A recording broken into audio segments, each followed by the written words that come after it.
ಏ ದಯಬಾಳನು ಬೆಳಕಾಗಿಸು ಹೇ ಶಾರದೆ ದಯಪಾಲಿಸು ಈ ಬಾಳನು ಬೆಳಕಾಗಿಸು ನಾಳೆಗಳ ದಾರಿಯಲ್ಲಿ ಹಾಗೆ assistant sub inspector Shivakumar Talawar sir ಅವರು ಆಗಮಿಸಿದ್ದಾರೆ. ಅವರಿಗೂ ಕೂಡ ಸರ್ ದಯಮಾಡಿ ಬರಬೇಕು ಇದಕ್ಕೆ ಮೇಲೆ ಅವರು ಕೂಡ ಆಗಮಿಸಿದ್ದಾರೆ.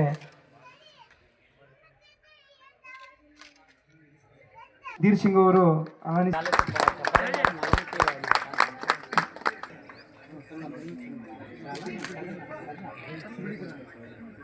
ಎರಡು ವರ್ಗಕ್ಕೆ ತುಂಬ ಹೃದಯಪೂರ್ವವಾಗಿ ಎಲ್ಲ ಹಾಗೆ ಹಿರಿಯ ಜೀವಿ ಶ್ರೀ ನಾಗೇಶ್ ಅರಸ್ನಾಳ್ ಸೆಕ್ಯೂರಿಟಿ ಫೋರ್ಸ್ ಹಾಲಿ ಸೇವೆಯನ್ನು ಸಲ್ಲಿಸುತ್ತಿದ್ದಾರೆ.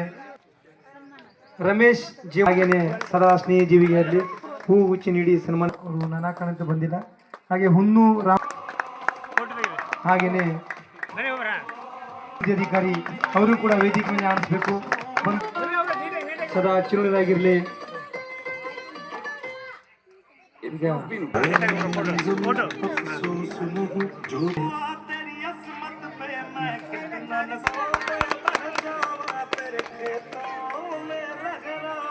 ಎಲ್ಲರ ಜೊತೆ ಸದಾ ಸ್ನೇಹ ಜೀವಿಯಾಗಿರು. ಕೊನೆಯದಾಗಿ ಎಲ್ಲರಿಗೂ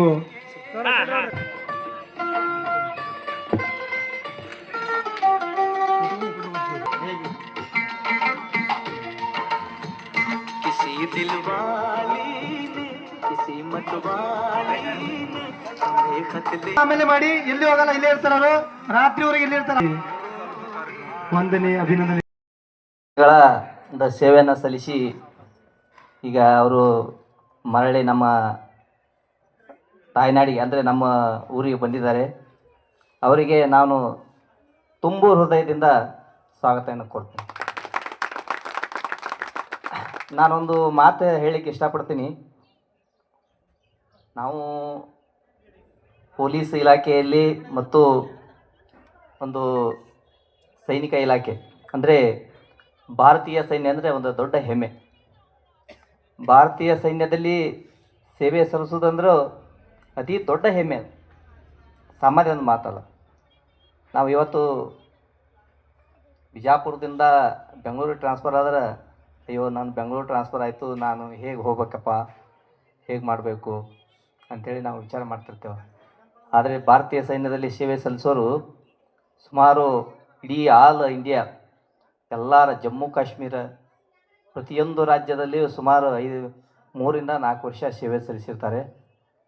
ಅಂಥ ಸೇವೆಯನ್ನು ನಮ್ಮ ರಾಠೋಡ್ ಸರ್ ಅವರು ಗೆದ್ದು ಬಂದಿದ್ದಾರೆ. ದೇವರೇ ಅವರಿಗೆ ಮತ್ತು ಅವರ ಧರ್ಮ ಪತ್ನಿಯವರಿಗೆ ಸಿಸ್ಟರವರಿಗೆ 100 ವರ್ಷ ಆಯುಷ್ಯ ಆರೋಗ್ಯ ಕೊಟ್ಟು ದೇವರು ಕಾಪಾಡಲಿ, ಸಿದ್ದೇಶ್ವರಪ್ಪ ಅವರು ಕಾಪಾಡಲಿ ಅಂತೇಳಿ ನಾನು ಕೇಳ್ಕೊತೀನಿ. ಸೈನಿಕರು ಒಂದು ದೊಡ್ಡ ಒಂದು ಹೆಮ್ಮೆ ಇದೆ. ಯಾಕಂದರೆ ಅವರು ಒಂದು ಗುಡ್ಡಗಾಡ ಪ್ರದೇಶದಲ್ಲಿ, ಹಿಮಪಾತದಲ್ಲಿ ಮತ್ತು ಬೇರೆ ಬೇರೆ ಕಡೆ ಒಂದು ಎಲ್ಲಿ ನೀರಿರಲ್ಲ, ಎಲ್ಲಿ ಏನೂ ಇರಲ್ಲ, ಒಂದು ಅಡವಿಯಲ್ಲಿ ನಮ್ಮ ಬಾರ್ಡ್ರನ್ನ ರಕ್ಷಣೆ ಮಾಡ್ತಾ ಇರ್ತಾರೆ. ಅವರ ಒಂದು ಪ್ರಾಣವನ್ನು, ಒಂದು ಪ್ರಾಣದ ಒಂದು ಹಂಗನ್ನು ತೊರೆದು ದೇಶ ರಕ್ಷಣೆ ಮಾಡ್ತಿರ್ತಾರೆ. ಯಾಕಂದ್ರೆ ನಾವು ಒಂದು 5 ನಿಮಿಷ ನಾವು ಮಲಗಿದರೆ ನಮಗೆ ನಡೆಯುತ್ತೆ ನಮ್ಮ ಇದರಲ್ಲಿ, ಆದರೆ ಅವರು ಹಾಗೆ ಅಲ್ಲ. ಅದು ಒಂದು ಭಾರಿ ಜವಾಬ್ದಾರಿಯುತ ಒಂದು ಕರ್ತವ್ಯ ನಮ್ಮ ರಾಠೋಡ್ ಸರ್ ಅವರನ್ನು ನಿಭಾಯಿಸಿ ಬಂದಿದ್ದಾರೆ. ಅವರಿಗೆ ಅದು ಗೆದ್ದು ಬಂದಿದ್ದಾರೆ. ನನಗೆ ಭಾಳ ಸಂತೋಷ ಅನಿಸುತ್ತೆ. ಈ ಕಾರ್ಯಕ್ರಮಕ್ಕೆ ಬಂದದ್ದಕ್ಕೂ ನನಗೆ ಭಾಳ ಸಂತೋಷ ಅನಿಸುತ್ತೆ. 30 ವರ್ಷಗಳ ಕಾಲ ಸೇವೆ ಸಲ್ಲಿಸಿ ತಮ್ಮ ತಾಯ್ನಾಡಿಗೋಸ್ಕರ ಇಡೀ ಕುಟುಂಬನ ದೂರಿಟ್ಟು ಹಗಲುರುಳಿ ಸೂರ್ಯನಂತೆ ರಾತ್ರಿ ಚಂದ್ರನಂತೆ ದುಡಿದು ಈಗ ತಾನೇ ಆಗಮಿಸಿದ್ದಾರೆ. ಅವರಿಗೂ ಈ ಸಂದರ್ಭದಲ್ಲಿ ತಮ್ಮೆಲ್ಲರ ಪರವಾಗಿ ವಂದನೆ ಅಭಿನಂದನೆ ಆಗ್ತದೆ. ಲೇ ಲದಾಖ್ದಂಥ ಥಂಡಿ ಪ್ರದೇಶದಲ್ಲಿ ಕೆಲಸ ಮಾಡಬೇಕಾಗ್ತದೆ. ನಾಗಾಲ್ಯಾಂಡ್ದಂಥ ಒಂದು ಜಗದಲ್ಲಿ ಕೆಲಸ ಮಾಡಬೇಕಾಗ್ತದೆ. ಅದು ಇವರು 30 ವರ್ಷ ತಮ್ಮ ದೇಶದ ಒಂದು ಗಡಿಯನ್ನು ರಕ್ಷಣೆ ಮಾಡುವ ಸಂಬಂಧ ತಮ್ಮ ಸೇವೆ ಮಾಡಿದ್ದಾರೆ. ಇವರು ತಮ್ಮ ಏನು ಸೇವಾ ಮಾಡಿದ್ದಾರೆ. ಇಂಥ ವೀರರು ಸೇವಾ ಮಾಡೋದ್ರ ಸಂಬಂಧ ಇವತ್ತು ನಮ್ಮ ಝೇಂಡಾ ಯಾವಾಗಲೂ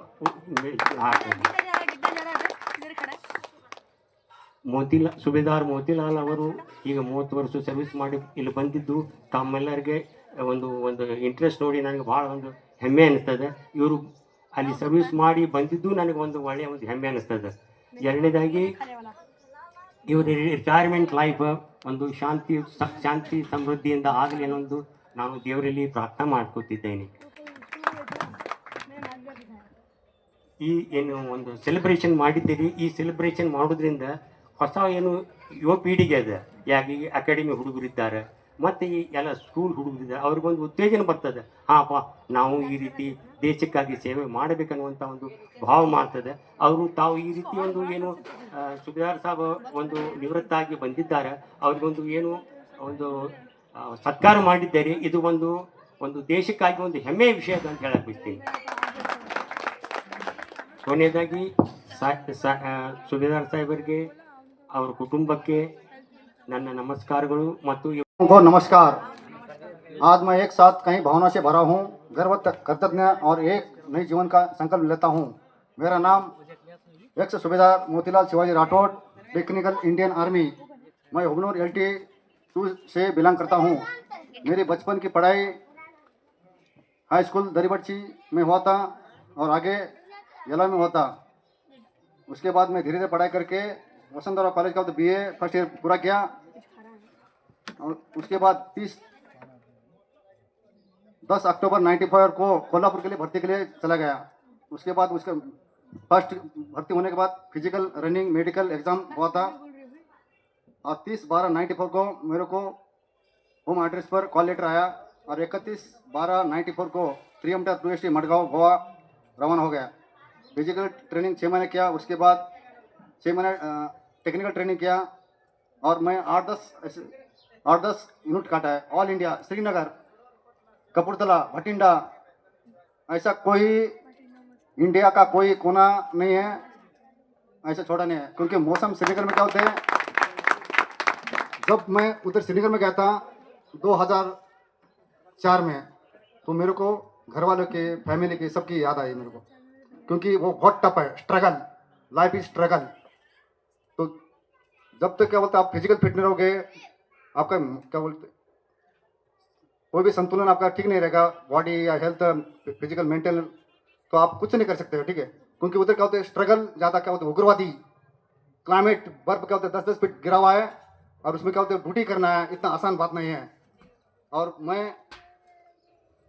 हर क्या होता है इंडियन आर्मी क्या होता है ड्यूटी किया, लेकिन सबसे ज़्यादा क्या होता है श्रीनगर बहुत टफ। कब हम लोग कब मर जाएंगे कुछ पता नहीं होता, क्योंकि ऑपरेशन के लिए कभी शिव साहब के साथ जाना पड़ता है, कभी क्योटी गाड़ी के लिए साथ जाना पड़ता है। तो इंडियन आर्मी इज बहुत टफ, तो एक चैलेंज है। एक नाना पाटेकर में क्या होता है हिंदी में क्या होता है पिक्चर में डायलॉग मारता है, जिसने माँ का दूध पिया है वही आर्मी में ड्यूटी कर सकता है।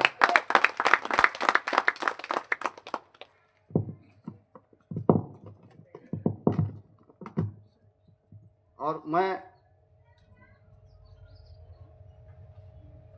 2 दिसंबर 2025 को आफ्टरनून मऊ से जबलपुर के लिए रवाना हुआ।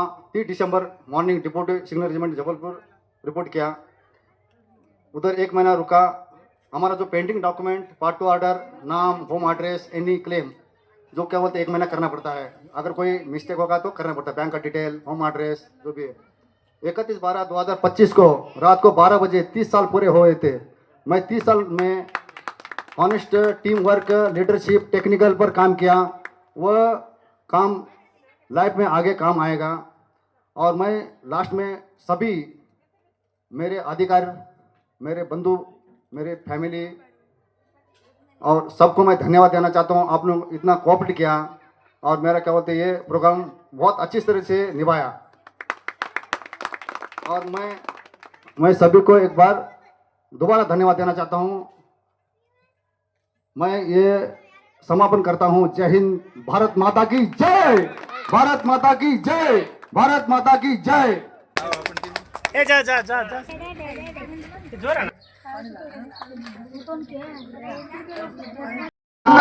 सुना है